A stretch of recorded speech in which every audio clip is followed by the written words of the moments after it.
Welcome to the Truth Echo Show, where we don't chase opinions, we confront the reality. Because the truth doesn't need to shout, it just echoes. Let's talk about something that changed American politics forever: the Southern Strategy. Now, this just wasn't some campaign slogan, it was a deliberate political plan used by the Republican Party in the 1960s, designed to flip the South from blue to red. How? By appealing to white voters' fears and resentment and resistance to the civil rights movement without ever saying it out loud. See, before the 1960s, the South was known as the solid blue Democrat since the Civil War.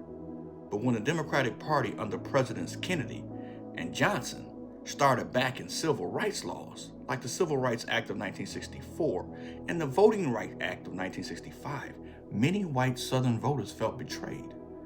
That's when the Republican strategists saw an opening.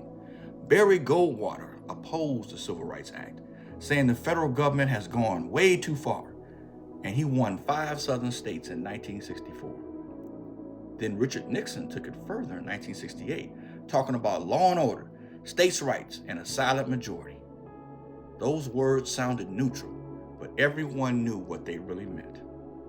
It was about the coded language, the so-called dog whistles. Instead of saying, "We're against civil rights," politicians said, "We want smaller government." Instead of "keep black people out," they said, "protect our neighborhoods." And it worked. White Southern voters began shifting Republican, reshaping the political map of America. Over time, that strategy spread nationwide, changing not only the South, but the entire party system. Decades later, we're still feeling the aftershocks.